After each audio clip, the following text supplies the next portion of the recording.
graças a Deus por mais um domingo em que vamos ter a nossa escola bíblica dominical. E vamos na abertura do nosso culto, o culto da ressurreição. A cruz está vazia. E o tema para o nosso culto desta manhã é ressurreição, um novo amanhecer para a humanidade. Porque Jesus Cristo ressuscitou e nós encontramos a salvação. Vamos orar. Eterno Deus, maravilhoso Pai, te damos graças, Senhor amado, por mais esta manhã maravilhosa, Senhor, neste domingo, ó Deus, em que nós vamos estudar a Tua palavra, Senhor, em que vamos cultuar a Ti, ó Pai Celestial. Te damos graças, ó Deus, por cada um dos Teus servos, Senhor, que estão neste momento, ó Deus amado, unidos, ligados contigo, Senhor amado, para que possamos aprender mais da Tua palavra e também para engrandecer o Teu nome. Te agradecemos, ó Pai bendito, por ter enviado o Teu Filho amado, Jesus Cristo, que morreu naquela cruz lá do Calvário, mas que ressuscitou, e isto é a nossa vitória, Pai amado. Te damos graças por tudo, Senhor, e pedimos que Tu nos abençoe, visita aqueles, ó Deus, que se encontram enfermos nesse instante, Senhor amado, e que nós possamos, ó Deus, ter um estudo, Senhor, abençoado, e um culto de louvor e gratidão a Ti, Senhor amado, que Tu possas receber como cheiro suave as Tuas narinas, Pai. Em nome de Jesus te oramos e te agradecemos. Amém. Também, amados, gostaria que abrissem a Bíblia no Evangelho de Mateus, onde nós vamos ler alguns textos sobre a ressurreição, capítulo 28, para que você possa ler comigo. Mateus, capítulo 28. Diz assim, versículo 1. E no fim do sábado, quando já despontava o primeiro dia da semana, Maria Madalena e a outra Maria foram ver o sepulcro. E eis que houvera um grande terremoto, porque um anjo do Senhor, descendo do céu, chegou, removendo a pedra, e sentou-se sobre ela. E o seu aspecto era como um relâmpago, e a sua veste branca como a neve. E os guardas, com medo dele, ficaram muito assombrados e como mortos.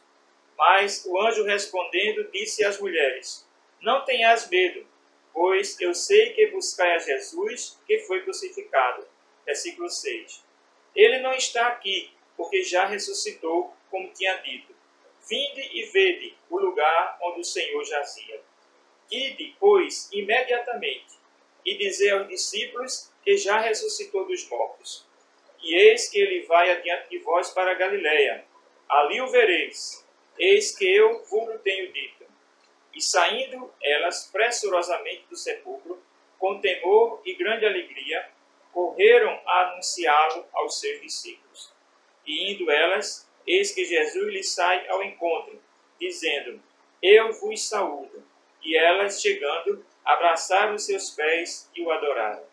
Então Jesus disse-lhes: Não temais, ide dizer a meus irmãos que vão a Galiléia e lá me verão. Amém? Que o Senhor aplique essa porção da sua palavra lida nos nossos corações. E nós vamos agora, nesse instante, louvar, juntamente com a diaconisa Marta. Pai do Senhor, amados, vamos cantar o hino 101 que diz ressurgiu. Amém? Cristo já ressuscitou. Aleluia, sobre a morte triunfou. Aleluia, tudo consumado está. Aleluia, salvação de graça dá.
ao nome do nosso Deus. Em continuação, amados, nós vamos continuar ainda adorando ao nosso Deus, junto com o Ministério de Louvor. O salmista Davi, ele fala no Salmo 42, algo que talvez seja o que muitos de nós estejam vivendo. Salmo 42, versículo 4, que diz assim: meu coração se enche de tristeza, pois me lembro de como eu andava com a multidão de adoradores à frente do cortejo que subia até a casa de Deus, cantando de alegria e dando graças em meio aos sons de uma grande festa.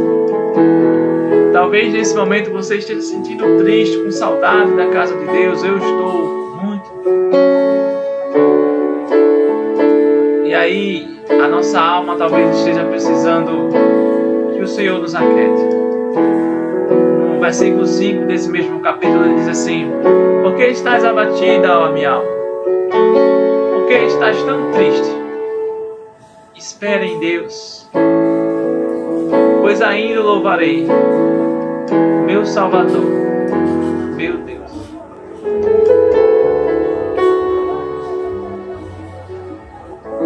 Aquieta minha alma, faz meu coração ouvir tua voz.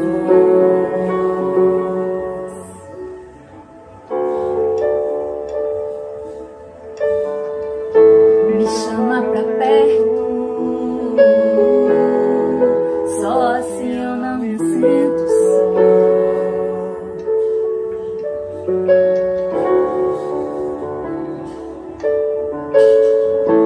Aquieta minha alma, faz meu coração ouvir tua voz.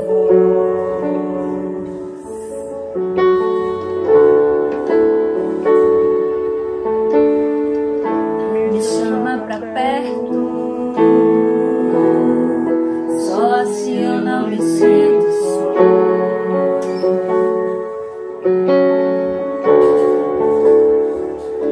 Porque na verdade eu descobri que tudo que eu preciso está em ti. Mas meu coração é teimoso demais pra admitir. Sei que depender é como viver perigosamente, mas é preciso acreditar e confiar no que você me diz. Aquieta minha alma, faz meu coração ouvir tua voz.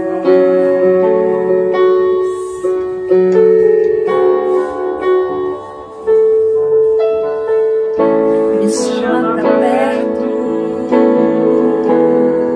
só assim eu não me sinto só.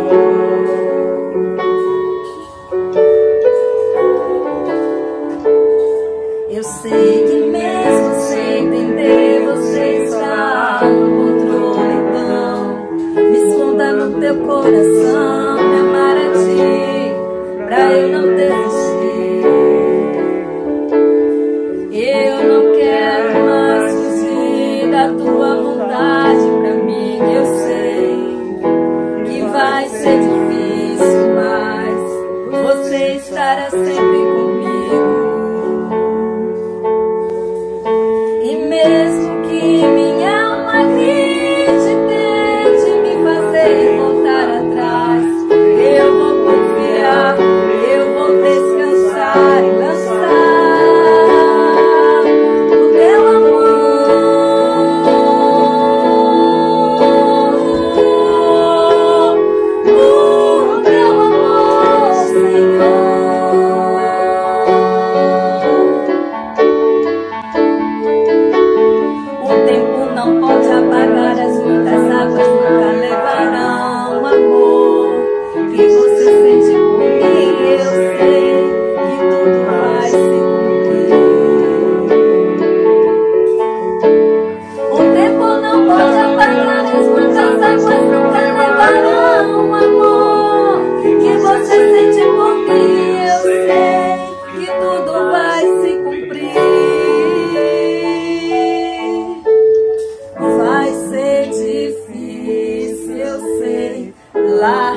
mas meu coração é teimoso demais pra admitir.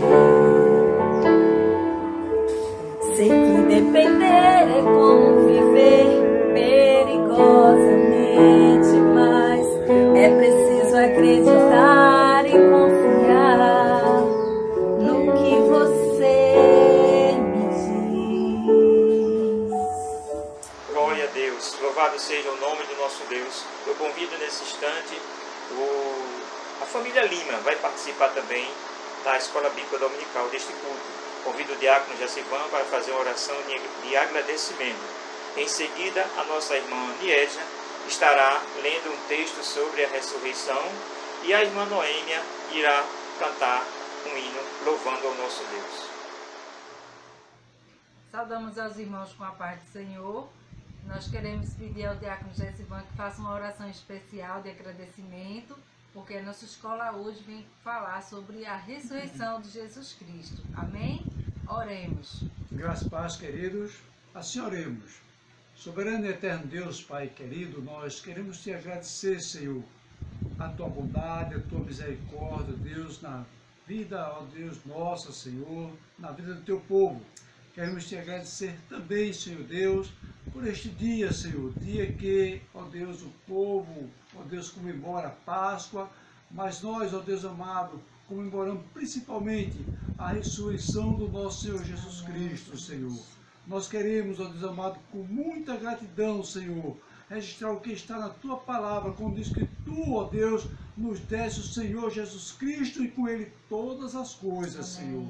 Senhor da glória, abençoa, Senhor Deus amado, o teu povo, Senhor, e que possamos, ó Deus amado, ter um coração de gratidão a Ti pela Tua bondade, pela Tua graça, pela Tua misericórdia, Senhor, enviando o Teu Filho Jesus Cristo, Senhor, porque nos amaste, ó Deus, de tal maneira que desce, ó Deus, Jesus Cristo, ó Deus, no nosso lugar, Senhor. Amém. O nosso coração é de gratidão, glória de louvor, ó Deus, a Ti, obrigado, ó Deus, Senhor, pelo Teu amor insondável. É no nome de Jesus que nós Te oramos e Te agradecemos, Senhor, neste nome santo, no nome de Jesus.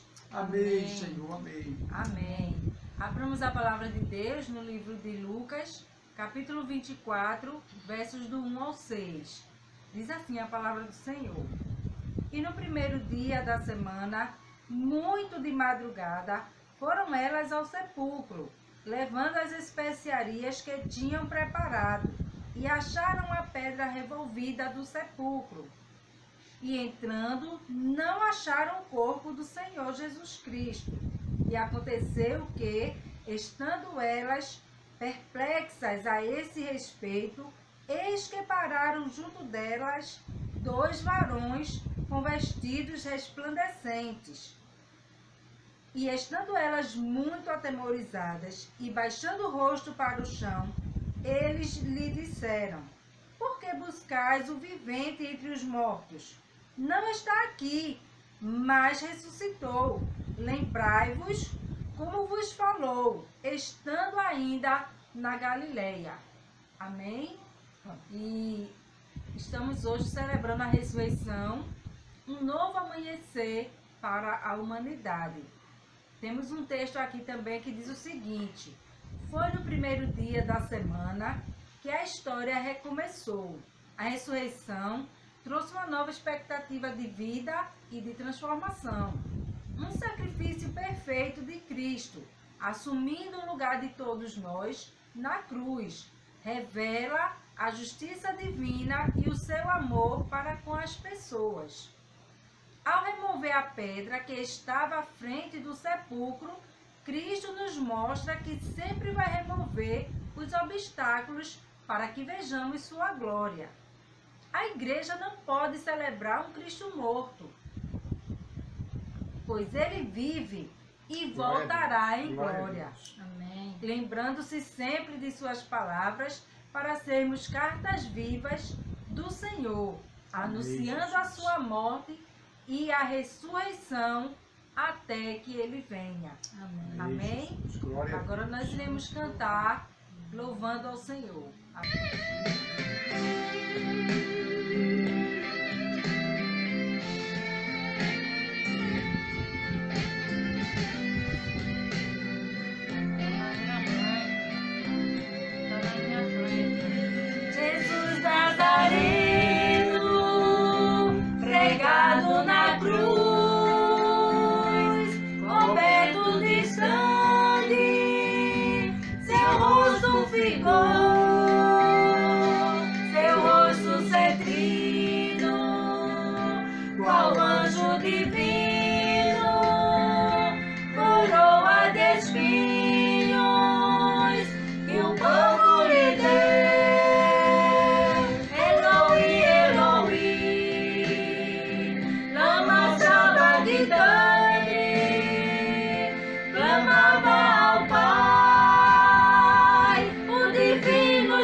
paixão lhe deram vinagre. Jesus recusou, sentindo a agonia da morte e da dor. Eloi, Eloi, clamava gritante, clamava ao Pai, o divino Jesus, o bom Redentor, de novo clamou, sem forças porém, o Mestre expirou.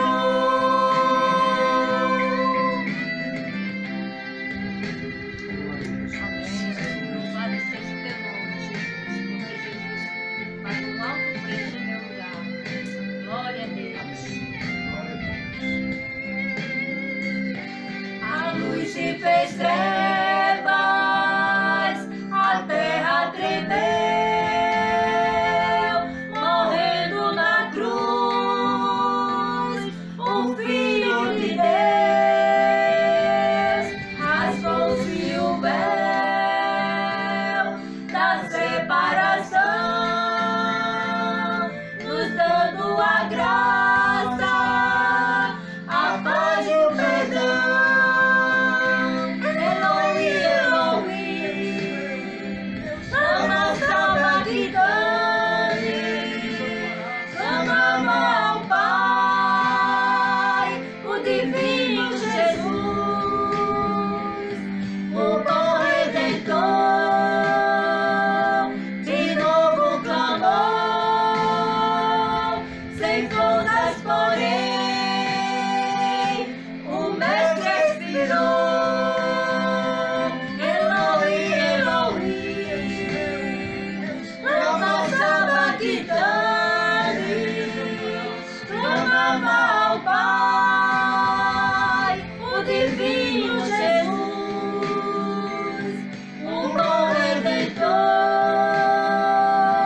de novo clamou, sem forças porém, o Mestre expirou.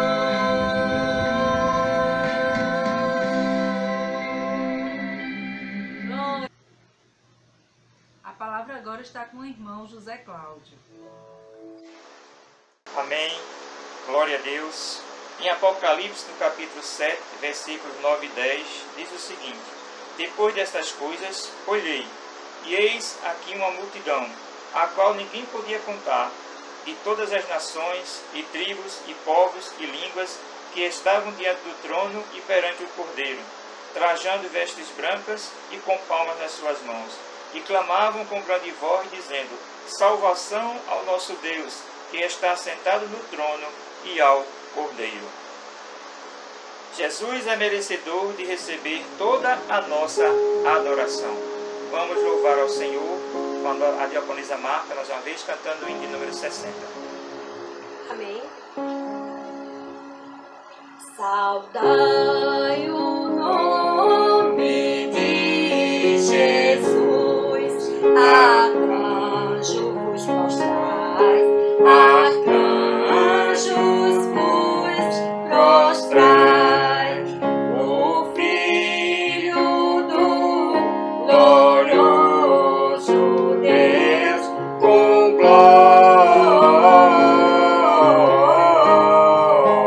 glória, glória, glória, glória com glória coroai. Ó escolhida geração do povo eterno Pai, do povo eterno Pai, o grande autor da salvação com glória,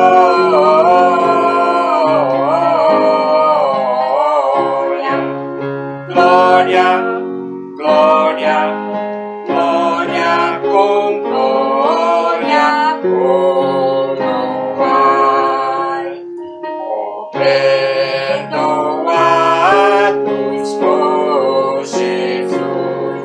alegres adorai, Alegres adorai o Deus de paz, o Deus de luz, com glória,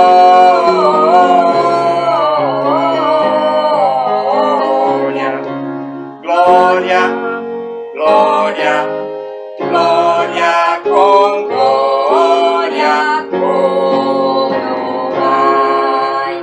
ó raças, tribos e nações, o Rei divino Pai, o Rei divino Pai, a quem quebrou os fins milhões, com glória,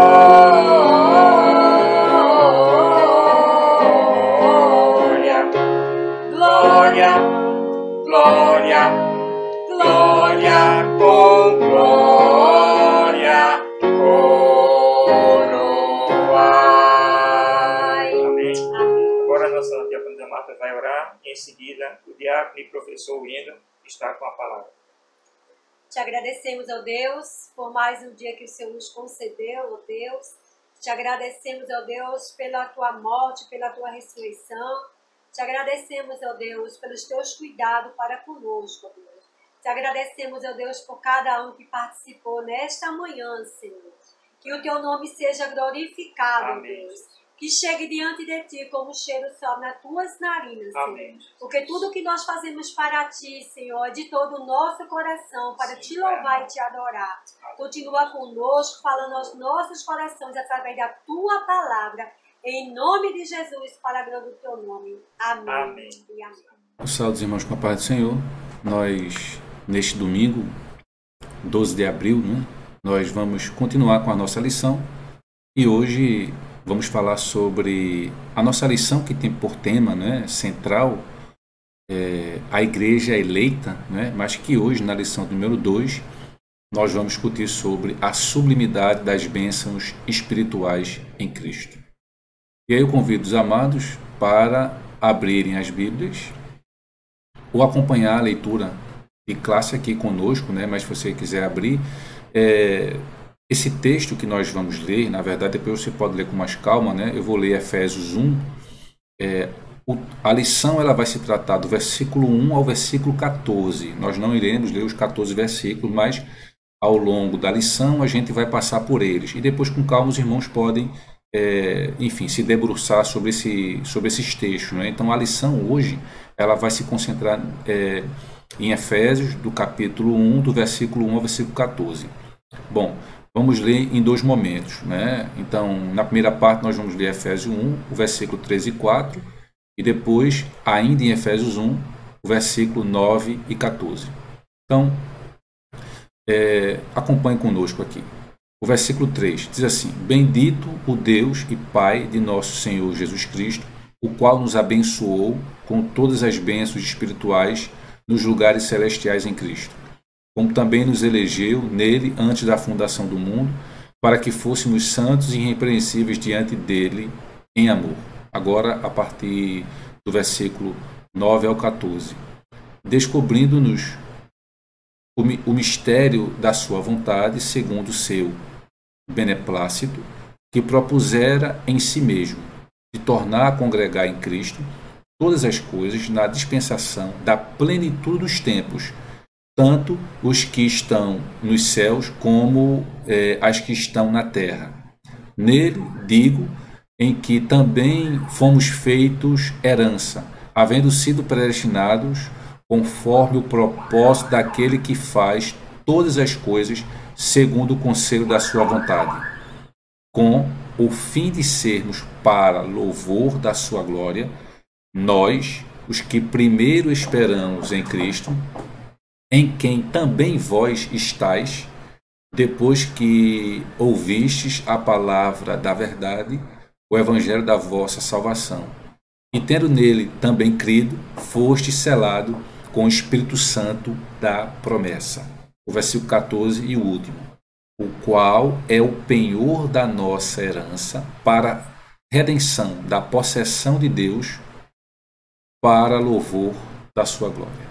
Amém? Então, essa foi a nossa leitura em classe.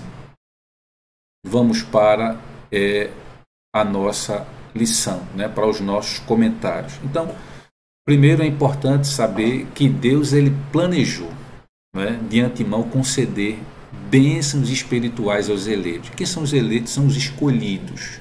Né? Então, o plano da salvação, né, planejado pelo Senhor, arquitetado por Deus, né, é algo que não tem como medir. E em Cristo, Deus ele estava reconciliando o mundo consigo mesmo. Né? Você pode conferir isso aí em 2 Coríntios, capítulo 5, versículo 19. Bom, vamos começar. Nós vamos hoje, né, já que a gente está tratando de Efésios, na semana passada a gente fez uma abertura, né, a gente fez um comentário inicial sobre Efésios, discutindo sobre a datação, a autoria, né, foi mais uma lição introdutória sobre a Epístola aos Efésios. Né. Hoje a gente vai começar a abordar alguns temas importantes que a lição ela traz. Né.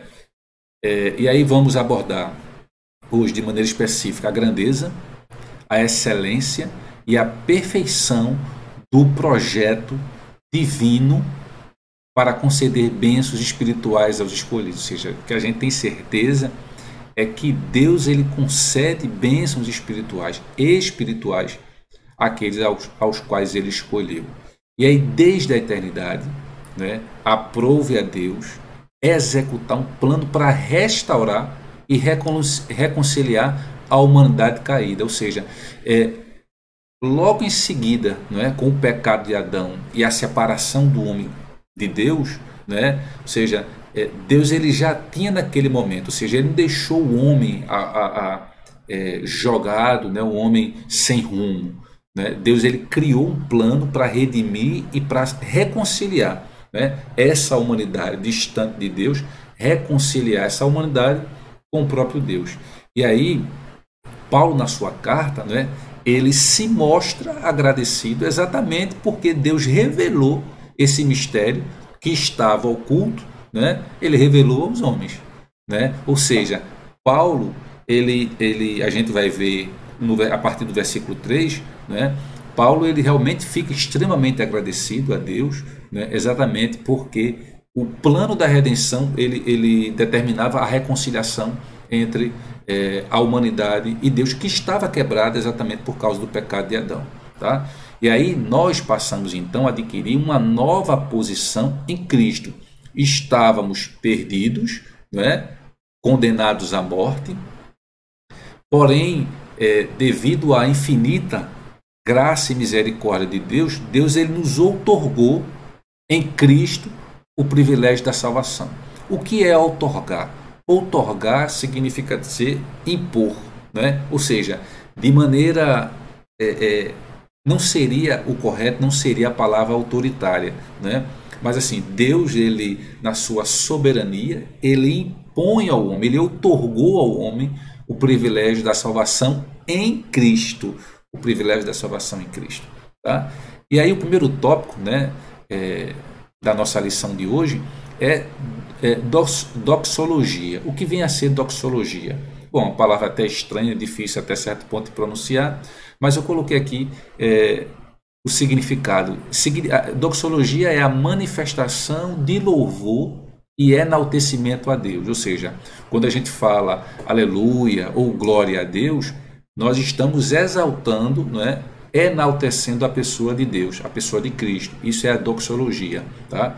E aí Paulo, ele após expor os versículos, né, de abertura da epístola, versículo 1 e 2, a introdução, quando ele fala: Paulo, apóstolo de Jesus Cristo, pela vontade de Deus, aos santos e fiéis em Cristo Jesus que estão em Éfeso, graça a vós e paz da parte de Deus, nosso Pai, e do Senhor Jesus Cristo. Então, quando ele faz essa apresentação, né, ele vai expondo esses versículos de abertura, ele na sequência, né, Paulo ele apresenta, né, um texto que de certa maneira se caracteriza pela verdadeira adoração e bondade ativa de Deus. Ou seja, do versículo 3 ao versículo 14 é como se de fato fosse um agradecimento, né? Paulo ele vai mostrar nesses versículos, tá?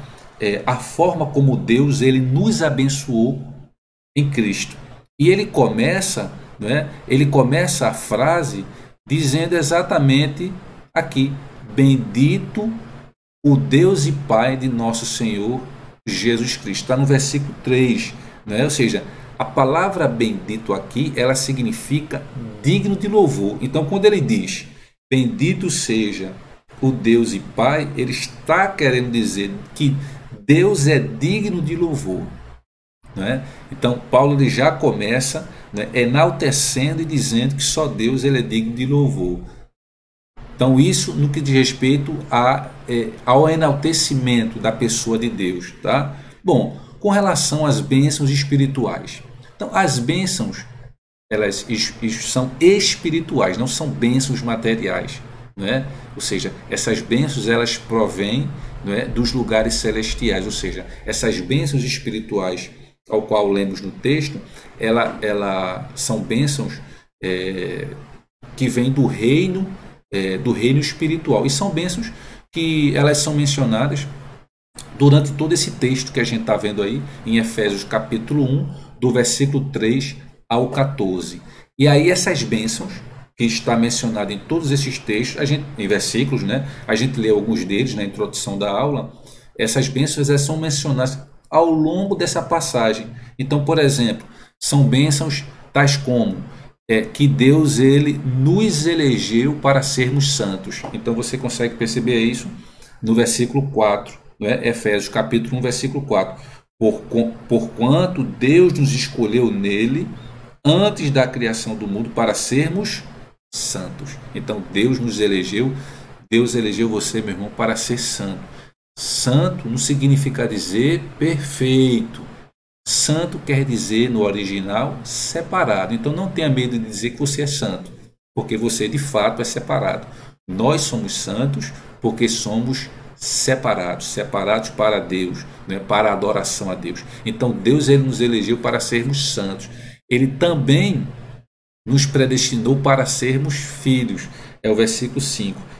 E em seu amor nos predestinou para sermos adotados como filhos por intermédio de Jesus Cristo, segundo a benevolência da sua vontade. Então, ele nos predestinou para sermos filhos, ou seja, nos elegeu para sermos santos, nos predestinou para sermos filhos e também nos fez agradáveis para si.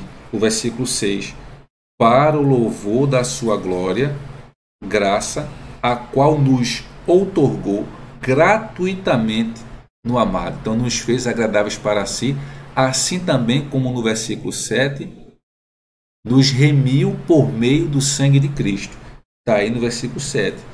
Nele temos a redenção, o perdão dos nossos pecados pelo seu sangue, segundo as riquezas da graça de Deus. Então, nos elegeu para sermos santos, nos predestinou para sermos filhos, nos remiu, não é, através do sangue de Cristo, e agora nos acolheu por sua vontade redentora. A gente encontra isso aí do versículo 8 ao versículo 12. Né? Então, depois com calma você pode ler do 8 ao 12, você vai encontrar exatamente essa bênção, né? Ou seja, que nos acolheu para a sua vontade redentora.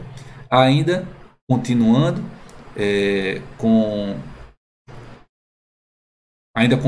com as bênçãos mencionadas nesses versículos, né? Ele revelou-nos a palavra da verdade. Aí nós temos no versículo 13 a parte A, que diz: nele, igualmente, vós tende ouvido a palavra da verdade. E na parte B, ele nos selou com o Espírito Santo da promessa. A parte B que fala: o evangelho da vossa salvação, e nele também crido, fostes selados com o Espírito Santo da promessa.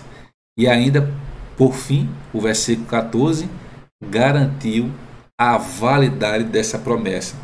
Ou seja, foste selado com o Espírito Santo da promessa, que é a garantia da nossa herança para a redenção da propriedade de Deus, para o louvor da sua glória.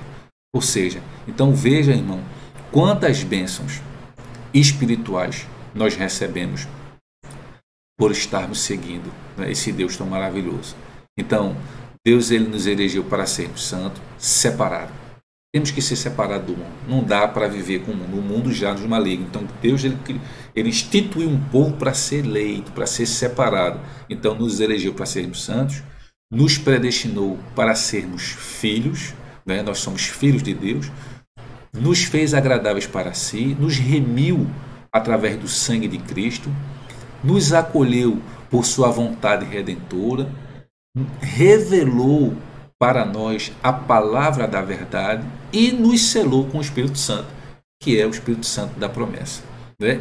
E, acima de tudo isso, ele validou tudo o que ele tinha feito, né? Ele garantiu a validade da promessa, ou seja, não foi uma promessa que não foi cumprida. Muitas vezes, quantas promessas talvez alguém prometeu algo para você e não cumpriu, ficou na promessa. Aqui não, né? Aqui ele garantiu que essa promessa ela seria cumprida, ou seja, a validade da promessa. E aí essas bênçãos, né, elas nos conduzem a exclamar exatamente como Paulo fez. Ou seja, Paulo não à toa começou o versículo 3 dizendo: bendito seja o Deus e Pai de nosso Senhor Jesus Cristo. Ou seja, Paulo estava dizendo, né, a ele seja o louvor. Então, por que Paulo estava dizendo tudo isso? Exatamente por todas essas bênçãos que eu acabei de elencar para vocês. Todas essas bênçãos, né, elas nos conduzem a dizer que Deus, ele é digno de louvor, que Deus é bendito, né? E isso nos trouxe a uma nova condição, tá? A expressão em Cristo, tá? Quando a gente olha esse versículo 3, a expressão em Cristo, se você olhar com calma aí no seu texto, no versículo 3, fala assim: bendito seja o Deus e Pai de nosso Senhor Jesus Cristo, que nos abençoou com todas as bênçãos espirituais nas regiões celestiais, aonde?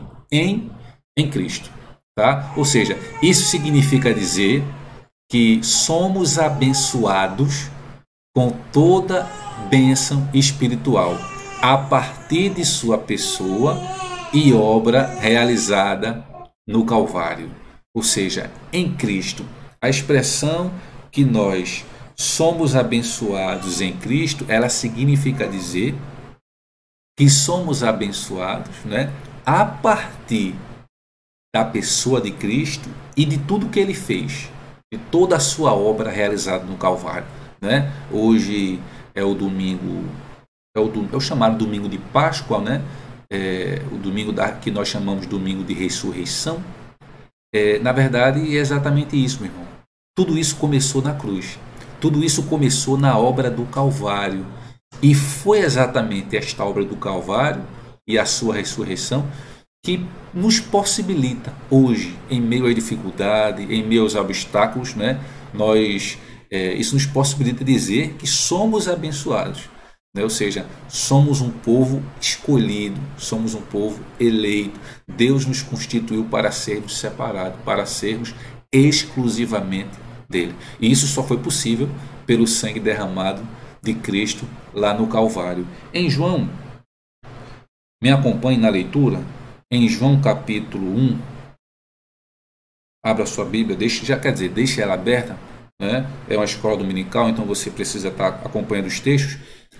Em João capítulo 1, versículo 3, ele diz: todas as coisas foram feitas através dele, Cristo, e sem ele nada do que existe teria sido feito, tá? Então essa nova condição nós adquirimos, essa nova condição de sermos separados, nós só adquirimos essa nova condição em Cristo, tá? E essa nova vida, ela é conferida somente para quem está em Cristo.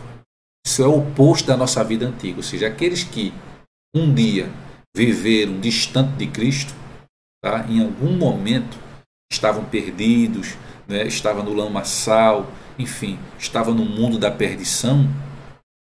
A partir do momento que você está em Cristo, você está em uma nova condição. Agora tem um detalhe, essa nova condição ela é conferida somente para quem está em Cristo. Ou seja, a gente consegue ver isso em 2 Coríntios, esse texto conhecido, 2 Coríntios 5, 2 Coríntios, capítulo 5, o versículo 17, o que é que ele diz? Portanto, se alguém está em Cristo, é nova criatura, é nova criação. As coisas antigas já passaram, eis que tudo se fez novo. Portanto, meus irmãos, essa nova vida que nós temos, essa nova vida que você tem, ela só é possível ser chamada de nova vida se nós estivermos em Cristo. Se nós não estivermos em Cristo, não há. Quem não está em Cristo, é impossível viver as bênçãos espirituais que a sua palavra nos promete. Tá? Ou seja, quem não está em Cristo ainda está escravizado pelo pecado de Adão. E aí, desse modo, o fato de estarmos em Cristo, nós não andamos mais em trevas. Pelo contrário, somos filhos da luz. Romanos 5, o versículo 8. Me acompanhe também. Abra a sua Bíblia em Romanos, capítulo 5, e o versículo 8. Veja o que diz. Romanos 5, 8. Porém, Deus comprova seu amor para conosco pelo fato de ter Cristo morrido em nosso benefício, quando ainda estávamos no pecado. Ou seja, Cristo ele morreu pelos pecadores. Cristo ele morreu por nós, estando nós ainda mergulhados no pecado. E, portanto, essa nova posição, essa nova condição que nós adquirimos, ela é caracterizada pela salvação em Cristo. E por isso desfrutamos de todos os benefícios advindos dessa redenção. Ou seja, o fato de Cristo ter morrido no Calvário, o fato de Cristo ele ter nos redimido, isso possibilita, se nós, claro, estivermos nele, isso nos possibilita os benefícios dessa redenção. E por isso, já é o gancho do nosso próximo texto, nosso próximo tópico, isso já, ou seja, essa redenção, essa nova condição em Cristo, isso nos garante o quê? Uma vida centrada em Cristo. O que é essa vida centrada em Cristo? É exatamente isso aqui, é uma vida cristocêntrica, centrada em Cristo. E aí, veja só, nós temos aí a revelação do mistério, ou seja, a frase que está no versículo 9, Efésios, voltamos para o texto base, Efésios capítulo 1, Efésios capítulo 1, o versículo 9, o que é que ele diz aqui? E nos revelou o mistério da sua vontade, de acordo com o seu bom propósito que ele estabeleceu em Cristo. Ou seja, a frase descobrindo o mistério da sua vontade, ela sinaliza a revelação da verdade que estava oculta aos santos de Deus. Ou seja, lá em Colossenses, vamos ver esse texto também, a gente vai deixar isso mais claro. Em Colossenses 1, 26, ele está dizendo o seguinte, Colossenses 1, 26, o mistério que esteve oculto durante séculos e gerações, mas agora foi revelado aos seus santos. Ou seja, aquilo que estava encoberto, com Cristo, ele foi revelado. Então Deus ele revelou aqueles a qual ele separou a sua palavra, o seu mistério. Ou seja, o mistério que esteve oculto durante séculos e gerações, mas agora foi revelado aos seus santos. E aí essa vontade divina, ela é revelada segundo o seu beneplácito, isto é, de acordo com o que lhe agrada fazer por amor e misericórdia. Ou seja, essa vontade de Deus, ela é revelada, o que é beneplácito? É a autoridade que Deus tem de fazer algo ou de permitir que algo aconteça. E por que ele faz isso?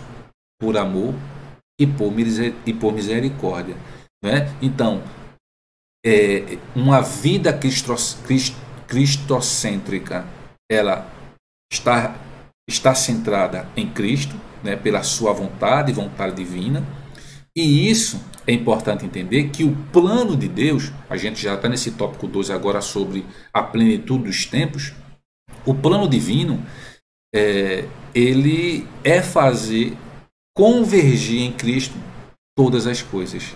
Esse é o plano de Deus, né? Que tudo se concentre, que tudo caminhe em direção a Cristo, né? No versículo 10, voltando mais uma vez ao texto base, Efésios capítulo 1, nós sempre estaremos voltando para ele. Efésios capítulo 1, versículo 10, o que é que ele diz? Isto é, de fazer convergir em quem? Em Cristo, tudo quanto existe.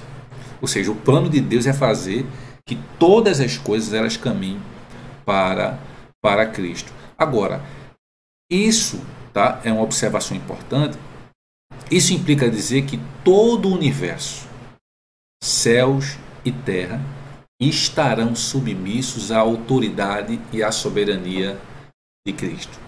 Todo o universo, toda a terra, todos os céus, eles estarão submissos à autoridade de Cristo, não é?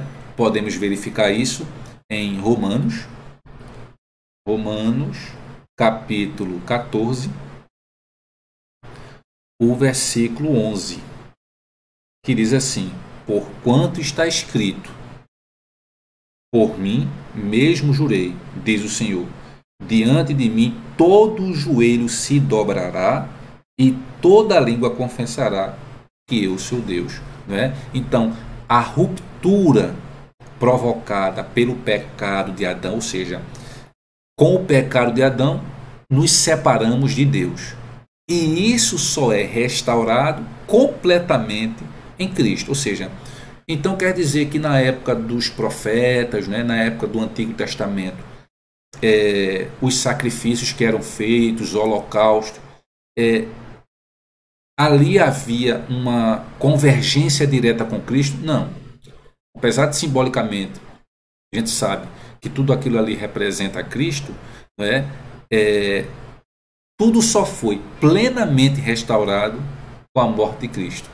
Né? Então, o pecado de Adão, né, os sacrifícios que eram feitos no Antigo Testamento, eles, a lei, né, ela reconciliava em parte. Ela não reconciliava de maneira completa. A reconciliação completa, ela só se dará com Cristo. Tá? E aí, essa declaração de que essa ruptura provocada pelo pecado de Adão, ela é restaurada completamente em Cristo, essa declaração não tem conotação universalista. Ou seja, a ideia de que no fim todos serão salvos, mas que finalmente tudo será como Deus planejou.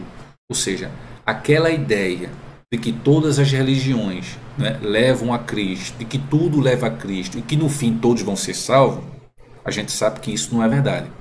Né? A gente precisa estar em Cristo, tá? Para que a gente de fato possa se beneficiar das bênçãos, né, que Cristo ele tem para nós, que Deus ele tem para nós. Então a salvação ela está em Cristo. Isso não significa dizer que a salvação está em Maomé, que a salvação está em Buda, que a salvação está em Allan Kardec, Joseph Smith e tantos outros que apareceram ao longo do tempo e se disseram, né, como pessoas proeminentes, profetas, né, e que estavam revelando a palavra. Na verdade, a ruptura do pecado de Adão, ela só pode ser restaurada completamente em Cristo. E a ideia de que todos vão ser salvos, essa é uma ideia do diabo. Ou seja, a ideia de que todos vão ser salvos fazendo o que quiser, vivendo a vida que quiser. Não é assim, né? Ou seja, no final, o que a gente vai ter é que o que Deus planejou, isso vai ser executado, isso vai acontecer. E o que foi, o que Deus planejou e que vai acontecer é que Cristo é a cabeça da igreja e também é a cabeça do universo. Isso sim vai ser cumprido, tá? E aí, a dispensação ou a administração desse plano será em que momento? Na plenitude dos tempos. Ou seja, em que momento Cristo vai ser a cabeça da igreja e também a cabeça do universo? Na plenitude dos tempos. Essa expressão, na plenitude dos tempos, a gente encontra em Efésios capítulo 1, o versículo 10. A gente encontra essa expressão na plenitude dos tempos. Isto é, Efésios 1, 10. Isto é, de fazer convergir em Cristo tudo quanto existe. Todos os elementos que estão no céu, como os que estão na terra, na dispensação da plenitude dos tempos. Aqui, tá? Paulo, ele quando usou tempo aqui, ele não é o tempo cronos. O que é o tempo cronos? É o tempo que nós marcamos no nosso dia a dia, né? Ou seja, hoje é domingo, amanhã é segunda, ano que vem é 2021, depois é 2022, 25, 2030. Isso é o tempo cronos, é o tempo que o homem marca. É uma convenção. Só que Paulo, quando colocou aqui na dispensação da plenitude dos tempos, Paulo não colocou o tempo cronos, né? A palavra grega, ele não usou a palavra grega cronos, ele usou a palavra grega kairos, que se refere ao tempo de Deus, ou seja, na dispensação da plenitude dos tempos. Quando é essa plenitude dos tempos? Esse tempo aqui é o tempo de Deus, ele se refere ao tempo divino. A gente pode perceber isso lá em Atos, capítulo 1, o versículo 7. Atos 1, 7, que diz: ele lhes afirmou, não vos compete saber as épocas ou as datas que o Pai estabeleceu por sua exclusiva autoridade. Ou seja, o tempo de Deus é o tempo kairos, é o tempo divino. Esse tempo a gente não tem noção do que é esse tempo de Deus, né? A gente tem indícios, né? Deus chegou a dizer que para Deus 1000 anos é um dia é 1000 anos, isso para você perceber. Então, para a mente humana, realmente é difícil a gente compreender esse tempo de Deus. O que a gente pode dizer é que essa plenitude dos tempos, só quem sabe é o Pai, né? Só quem sabe é Deus, isso é exclusivo dele, tá? E isso aí, Paulo ele vai enfatizar, né? Ele vai usar esse texto grego, essa palavra grega que é o kairos, tá? E tudo isso é para quê? Tudo isso é para o louvor da sua glória. Então o apóstolo, né, Paulo, ele enfatiza que as bênçãos, elas são destinadas aos crentes judeus e não judeus, ou seja, judeus e gentios. Ou seja, ele está dizendo aqui que as bênçãos ela é destinada para a igreja, tá? E é interessante que nesse texto, em Efésios, voltando para ele, que o apóstolo ele vai dizer, né, inicialmente ele usa nós e depois ele muda para vós. Então veja, no versículo 11 ao 13, do 11 ao 13 do capítulo 1, Paulo diz: Nele fomos também escolhidos, tendo sido predestinados conforme o plano daquele que cria absolutamente tudo de acordo com o propósito da sua própria vontade, com o objetivo de que nós, então Paulo aqui está dizendo, nós é quem? Ele e os judeus, com o objetivo de que nós, os que primeiro esperamos em Cristo, sejamos para o louvor da sua glória. Só que Paulo ele vai mudar o nós para o vós, porque ele vai incluir aqui os gentios, os não judeus, nós, né? E aí ele diz, nele, igualmente vós, tendo ouvido a palavra da verdade, o evangelho da vossa salvação, tem que ouvir a palavra da verdade, o evangelho da salvação, e nele também crido, ou seja, precisa crer, e aí sim, foste selado com o Espírito Santo da promessa. Ou seja, o propósito, tá? O propósito da eleição não é outro senão louvar e glorificar a Deus, tá? E aí isso assinala o seguinte, que a gente não somente a gente deve adorar a Deus, a Cristo com palavras, com ações. Mas acima de tudo, meus irmãos, a gente precisa adorar a Deus com o nosso ser, com o que a gente faz, com o nosso testemunho, né? Ou seja, porque isso também a gente precisa levar para os outros. Ou seja, o propósito da eleição não é outro senão louvar e glorificar a Deus. Agora, isso não quer dizer, né, isso assinala não somente adorá-lo com palavras e ações, mas também a gente precisa fazer outros crerem. Ou seja, não adianta, né, de alguma forma, a gente ir para a igreja, a gente estar na igreja ganhando os benefícios. Apenas nós ganhamos os benefícios de sermos filhos. O que é que Paulo está dizendo? Paulo está dizendo o seguinte: beleza, é importante que a gente, como filho, se alimente, mas a gente precisa levar todo esse benefício de servir a Cristo para outras pessoas, né? É o que está lá dizendo em 1 Pedro, capítulo 2, o versículo 12. Seja exemplar o vosso comportamento entre os gentios, ou seja, não judeus, para que naquilo que falam mal de vós, como se fosseis pessoas que vivem praticando o que é mal, ao observarem as vossas boas obras, glorifiquem a Deus no dia em que receberem a sua revelação. Então, o que é que esse texto está dizendo, meu irmão? Esse texto está dizendo que mais do que palavras e ações, o nosso testemunho, né? O nosso jeito de ser, o nosso jeito de viver na comunidade, como é que os nossos vizinhos eles têm nos visto, né? Como servos do Senhor, que é digno. Ou seja, quantos vizinhos, né, da comunidade eles olham para muitos crentes, não todos, para muitos crentes, mas para muitos crentes, dizendo assim: como esse aí, ser crente como esse aí, Deus me livre, eu prefiro estar no mundo. Então, que testemunho é esse que a gente está dando? Né? O que Paulo está dizendo aqui é o seguinte: é importante a palavra, é importante estar na igreja, mas é importante, acima de tudo, que o nosso testemunho ele fale alto, não é? Quando alguém de repente disser assim: eita, eu vou me converter, eu quero ser como fulano de tal, eu quero seguir os seus passos. Então isso significa dizer que nós estamos vivendo plenamente um verdadeiro evangelho. A gente não pode brincar de ser crente. Quantas pessoas, não é, se dizem crente e envergonham literalmente o evangelho, né? Muitas pessoas têm envergonhado o evangelho nesses últimos tempos, dizendo que são crentes, dizendo que são separados, mas na verdade não são, né? É só uma capa. Quando a gente olha, o testemunho não condiz com a palavra, são pessoas que não dão um exemplo, né, para a comunidade, enfim. Ou seja, o que aqui nesse caso, esse texto que a gente lê em 1 Pedro, o que é que se diz? O que é que Pedro está dizendo?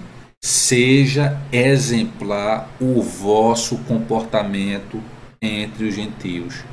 Paulo está dizendo, aqui no caso Pedro, que o nosso comportamento ele tem que ser exemplar entre os não crentes. Os não crentes, eles precisam saber, eles precisam identificar em nós que de fato nós somos separados. Isso é no trabalho, isso é na escola, isso é na faculdade, isso é na nossa família. As pessoas, lógico, aqui a gente não está pregando a perfeição plena. Essa só Cristo tem, não é? Mas a gente está tentando dizer aqui o seguinte, que nós erramos, obviamente, mas nós estamos dizendo aqui o seguinte, que nós precisamos dar um bom testemunho. É o que Pedro está dizendo aqui no seu texto. Seja exemplar o vosso comportamento. Então a gente precisa de fato, né, nos mostrarmos como crente. E que essa expressão, ser crente como fulano de tal, Deus me livre, né, que isso nunca venha acontecer conosco. Pelo contrário, que venha acontecer, eu quero ser crente como fulano, como ciclano, ou seja, eu quero ser crente como tal pessoa. É isso que a gente deve primar, tá? Enfim, então fica aí essa observação. E para concluir a nossa lição de hoje, o Espírito Santo, o penhor da nossa herança, tá? Então, o selo do Espírito Santo, aquele que ouve a palavra de Deus, ou seja, que ouve o evangelho da salvação, e que por meio da fé se rende a Cristo, recebe o selo do Espírito Santo no momento da conversão. Ou seja, aquele que aceita Cristo, no momento da conversão, ele recebe o selo da conversão. Isso está lá em Tito. Lá em Tito, capítulo 3, do 5 ao 7, que diz assim. Abra sua Bíblia, no livro de Tito.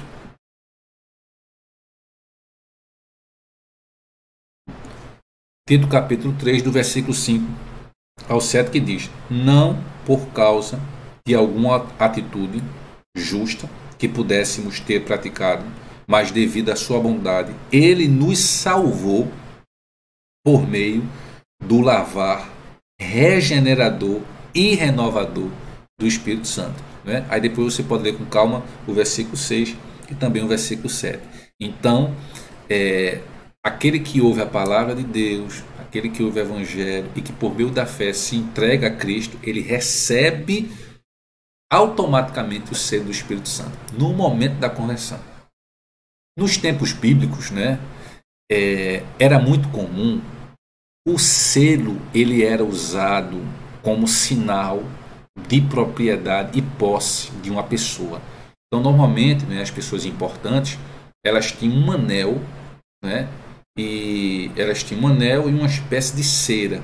Então, quando elas escreviam algo, eles derramavam, né, derretiam essa cera e colocavam o anel para selar.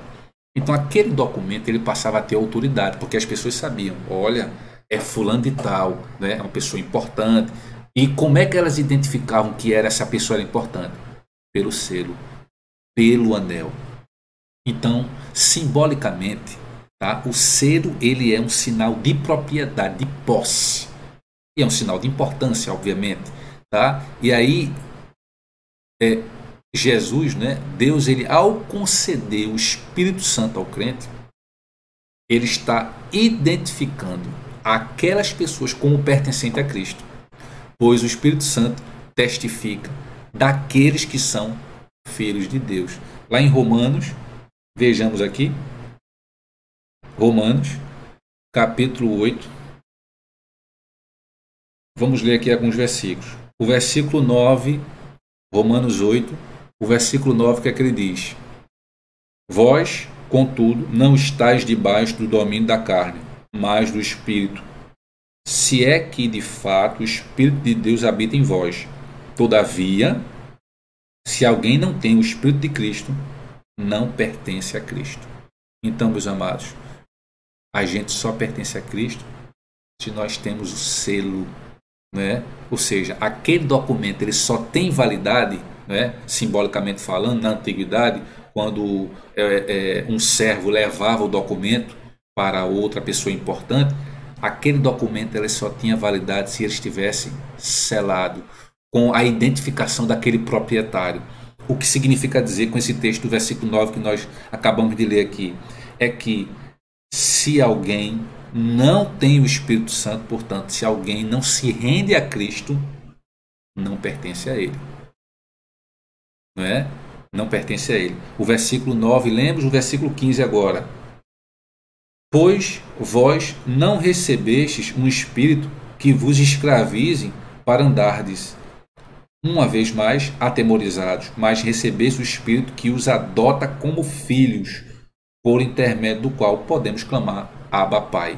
E o versículo 16, o próprio Espírito testemunha ao nosso Espírito que somos filhos de Deus. E, portanto, se temos o Espírito Santo de Deus, meus irmãos, o diabo, o maligno, ele não pode nos tocar. Né? Isso, em 1 João, essa é uma leitura importante. 1 João, veja aí, abra sua Bíblia, 1 João, capítulo 5, o versículo 18. Ele diz assim: ora, sabemos que todo aquele que é nascido de Deus não é escravo do pecado. Antes, aquele que nasceu de Deus o protege. Aquele que nasceu de Deus o protege e não permite que o maligno possa tocar. Então, quem é de Deus, quem tem o selo, que é o Espírito Santo, que eu e você, nós temos ele, porque somos separados, somos santos. Quem tem, meu irmão, o selo, o diabo, ele não pode tocar. E não sou eu que estou dizendo. Quem está dizendo é a palavra. E não permite que o maligno o possa tocar. Quem não permite? O fato de termos o Espírito Santo. E aí, o Espírito Santo, ele tem o papel fundamental de regenerar, purificar e santificar o pecador. Então, sem o Espírito Santo, a gente estava perdido. Por quê? Porque quem iria nos regenerar? Quem iria nos santificar? Né? Nos purificar? Então, quem tem esse papel é exatamente o Espírito Santo. Tá? E aí, esse Espírito Santo, ele é o penhor da nossa herança. O termo grego, né, no versículo 14, vamos voltar para Efésios, vamos voltar para Efésios aqui. Efésios, capítulo 1.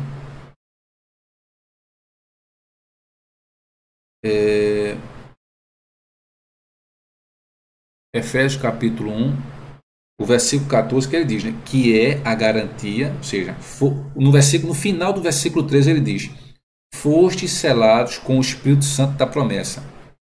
Espírito Santo da promessa, que é a garantia da nossa herança, para a redenção da propriedade de Deus, para o louvor da sua glória. Ou seja, o termo grego que o apóstolo vai utilizar é esse termo aqui, ó. Você observa aqui, ó, arrabon. Esse é o termo grego. E esse termo grego aqui, ó, ele pode ser traduzido como depósito, penhor, garantia. O que significa dizer isso? Que a palavra, ela tem origem semítica, ou seja, porque descende dos filhos de um dos filhos de Sem, os descendentes de Sem são povos semitas, né? E aí a palavra tem origem semita e era usada nas transações comerciais para assegurar o preço ou pagamento de algo. Essa palavra, essa expressão grega arrabon, ela era utilizada pelos judeus, né, que são grandes comerciantes. Ela era usada para quê? A palavra para garantir o pagamento e que seria pago. Então Paulo, tá? Paulo ensina aqui que o Espírito Santo, ele é essa garantia, é o depósito que garante a nossa herança em Cristo. Paulo está dizendo isso, tá? E isso a gente pode perceber lá em 2 Coríntios. Já estamos concluindo, né? 2 Coríntios. Ainda bem, né? Minha avó já está indo-se embora aqui. 2 Coríntios, capítulo 1, o versículo 21 e 22. 2 Coríntios, capítulo 1, 21 e 22, que diz assim: ora, é Deus quem faz com que nós e vós permaneçamos firmes em Cristo. Ele nos ungiu, nos selou com sua propriedade e fez habitar o seu Espírito em nossos corações para a garantia de tudo que está por vir. Ou seja, aquele que tem o selo do Espírito Santo tem a salvação garantida. Esse sim, né? Por exemplo, é muito comum quando a gente está por exemplo, na universidade, na federal, quando eu estudava, as cadeiras na parte de trás tinha um selo, era uma marcação que estava lá, propriedade do governo federal, Universidade Federal. Aquela cadeira era propriedade da universidade, estava lá marcado, né? Estava com uma espécie de selo. Então o Espírito Santo, ele é esse selo que nos garante a salvação, tá? Então aquele que tem o selo do Espírito Santo, ele tem a salvação, garantida. Ou seja, ele nos ungiu, nos selou como sua propriedade. Da mesma maneira que essa cadeira que eu acabei de dar o exemplo da universidade, ela está lá, com o símbolo, com o selo que é da universidade. Tá? E da mesma maneira, é uma propriedade da universidade. E nós temos o selo do Espírito Santo, que significa dizer que nós somos propriedade de Deus, né? E que, portanto, temos o selo, temos a salvação garantida. Tá? Voltemos lá, só para os irmãos verem, em Efésios 1:14, ele diz que é esse Espírito Santo da promessa que é a garantia da nossa herança para a redenção da propriedade de Deus. Agora, quem tem o Espírito Santo tem a salvação garantida. Muito bem. Agora, isso não significa dizer que o crente está salvo para sempre. É o tema da nossa próxima lição. Eleição, a lição de próximo domingo. Eleição e predestinação. Ou seja, então se eu estou salvo, tenho o Espírito Santo, eu estou salvo. Quem tem o Espírito Santo cumpre e faz o que Deus determina. Ou seja, procura ser um filho obediente, vai ter os seus obstáculos, vai ter, enfim, vai até poder cair, mas vai continuar firme e seguindo, né? Olhando para o alvo. Tá? Então, quem tem o Espírito Santo, ele não significa dizer que é plenamente perfeito, que não vai errar. Tá? Não é isso que está dizendo. E o que o texto está dizendo, que a gente acabou de ler agora, o versículo 14, é que esse Espírito Santo ele nos garante a salvação. Mas isso não quer dizer que por ter a salvação garantida, nós podemos fazer o que nós queremos. Aquele que tem a salvação garantida é um filho obediente, ou seja, ele vai procurar fazer aquilo que está na sua palavra. Isso é para quê? Isso não quer dizer que o crente está salvo para sempre, independente da sua conduta. Claro que a conduta é importante, tá? Mas isso quer dizer que a redenção ela está validada aos eleitos em Cristo que permanecem fiéis.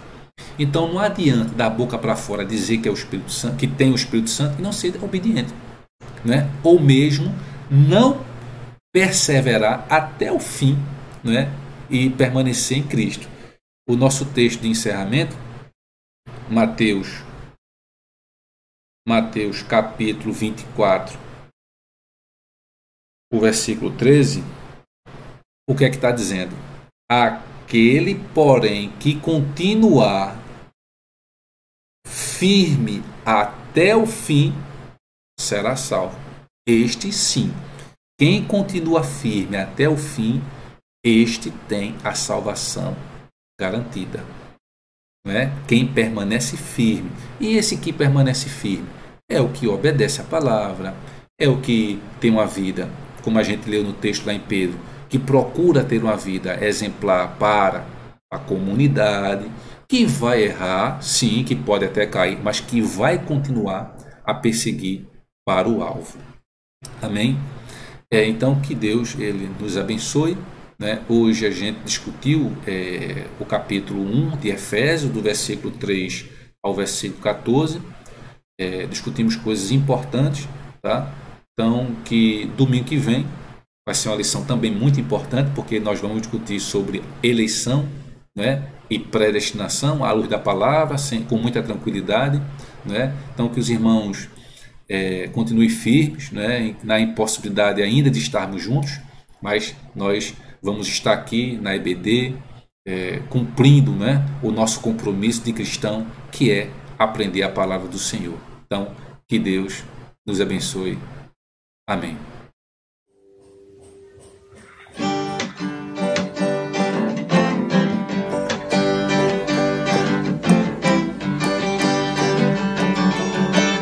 A alegria está no coração de quem já conhece Jesus. Paz só tem aquele que já conhece a Jesus. O sentimento mais precioso que vem do nosso Senhor é o amor que só tem quem já conhece a Jesus. Aleluia, amém. A alegria está no coração de quem já conhece a Jesus. A verdadeira paz só tem aquele que já conhece a Jesus. Precioso que vem do nosso Senhor é o amor que só tem quem já aleluia, amém. Posso pisar numa tromba e saltar na muralha, aleluia, aleluia. Posso pisar numa tromba e saltar na muralha, aleluia, aleluia. Cristo é a rocha da minha salvação.